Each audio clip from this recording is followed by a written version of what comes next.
السلام علیکم ورحمۃ اللہ وبرکاتہ۔ جن نوزائیدہ بچوں کا معدہ صحیح نہ رہتا ہو، بد ہضمی رہتی ہو، افارہ ہو جاتا ہو، اسی طرح اکثر دست رہتے ہوں پیلے یا سبز، تو مائیں بہت حساس ہوتی ہیں، بہت پریشان ہوتی ہیں، اور عموماً ایسے بچوں کو ڈاکٹروں کے پاس لے جایا جاتا ہے۔ اور آج کل کے جو ڈاکٹر ہیں وہ پتہ کیا کرتے ہیں بچوں کے ساتھ، میری باتوں کا برا مت منائیے گا، ظلم کرتے ہیں، ہائی پوٹنسی دیتے ہیں، بچے بچپن سے عادی ہو جاتے ہیں ہائی پوٹنسی دوائی کے۔ اللہ تعالیٰ معاف کرے۔ High potency injection, high potency ادویات، نوزائیدہ بچوں کے ساتھ ظلم کیا جا رہا ہے۔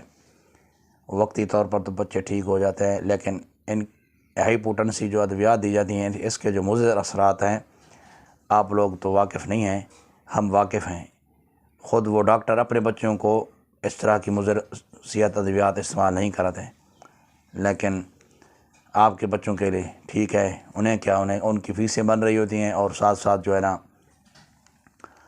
مہنگے ادویات کے ساتھ آپ کا روپیہ پیسہ برباد ہو رہا تھا۔ میں آپ کو ایک ایسا نسخہ بتا رہا ہوں جو کہ خاندانی نسخہ ہے۔ اکثر حکماء نوزائیدہ بچوں کو استعمال کرنے کے لیے نوزائیدہ بچوں کو استعمال کراتے تھے، تو آپ اپنے گھر میں میری ماؤں سے گزارش ہے، والدین سے گزارش ہے، یہ نسخہ بنا کر رکھیں۔ جب بھی بچہ بیمار ہو، اس طرح کے مسائل ہوں، تو آپ یہ ہلکی پھلکی دوائی دیں، اور آپ کا بچہ صحت مند ہوتا رہے گا انشاءاللہ ساتھ ساتھ، اور یہ مسائل جو ہے نا بغیر مہنگی دوائی کے آپ کے گھر میں ہی حل ہو جائیں گے۔ نسخہ نوٹ کریں۔ نسخہ یہ ہے کہ پوست حلیلہ زرد، حلیلہ ہریڑ کو کہتے ہیں، پیلی ہریڑ، تو یہ 1.25 تولہ آپ نے اسے لینا، تقریباً 2 تولہ یا 2.5 تولہ۔ جب اس سے گٹھلی نکالیں گے تو یہ جو اس کا اوپر والا پوست ہے وہ 1.25 تولہ بچ جائے گا۔ حلیلہ سیاہ بھی آپ نے لینا ہے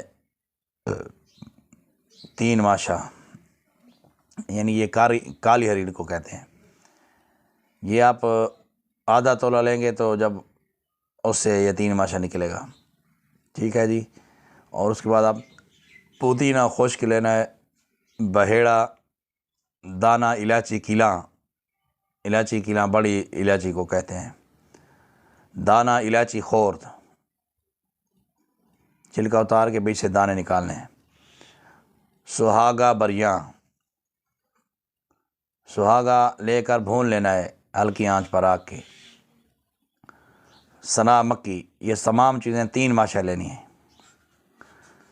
صرف ان میں سے ایک چیز ہے جو میں نے شروع میں بتائی تھی، پوست حلیلہ زرد، پیلی ہریڑ، اس کا جو چھلکا ہے، اوپر والا پوست ہے، وہ آپ نے 1.25 تولہ لینا ہے، اور باقی تمام چیزیں جو میں نے بتائی ہیں وہ وزن میں صرف 3 ماشا لینی ہیں۔ اچھا، پھر ایک اور چیز ہے، سونف بھی لینے ہیں، سونف، وہ گھی میں بھون لینے ہیں، ہلکے ہلکے گھی میں بھون لیں سونف، اور اس میں سہاگا تھا اسے بھی بھوننا ہے، آپ نے 2 چیزوں کو بھوننا ہے۔ اچھا، پھر ان میں نا آپ نے شکر ملانی ہے، شکر مل جائے تو بہتر ہے، ورنہ چینی ملا لیں۔ چینی آپ نے 2.5 تولہ ملانی ہے۔ اب ان سب چیزوں کو آپ نے اچھی طرح کوٹنا ہے، اچھی طرح اسے بنانا ہے، پاؤڈر بنانا ہے، اور باریک کپڑے سے چھاننا ہے۔ یہ جب صفوف تیار ہو جائے، بہت باریک پیسنا ہے، آٹے سے بھی زیادہ باریک پیسنا ہے، اچھی طرح کھرل کرنا ہے۔ بچوں کو آپ نے چٹکی، صرف اگر بچوں کا پیٹ خراب ہو، بد ہضمی ہو رہی ہو، افارہ ہو جاتا ہو، اسی طرح دست لگ جاتے ہوں، بچوں کو صرف 1 چٹکی ماں کے دودھ کے اندر حل کر کے دینی ہے۔ نوزائیدہ بچوں کے لیے یہ نسخہ ہے۔ اب وہ ماں خود یہ چٹکی لے کر صفوف کی اپنے دودھ میں ملا کر، دودھ تھوڑا سا دھو لیں، نکال لیں کسی برتن میں، تو پھر اس کے اندر یہ صفوف ملا کر بچے کو پلا دیں۔ فوری رزلٹ اور فوری رزلٹ ملے گا۔ آپ نے پھر اس کو صبح دوپہر شام دیں، آپ کی مرضی، یا 2 ٹائم دیں، بس انشاءاللہ یہ دست بھی رک جائیں گے اور بد ہضمی بھی دور ہوتی رہے گی۔ آپ کو کسی ڈاکٹر یا حکیم کے پاس جانے کی ضرورت ہی نہیں پڑے گی۔ یہ بہت عمدہ راز تھا میرے پاس، جو میں نے امانت سمجھتے ہوئے آپ کی طرف لوٹا دیا ہے۔ السلام علیکم ورحمۃ اللہ۔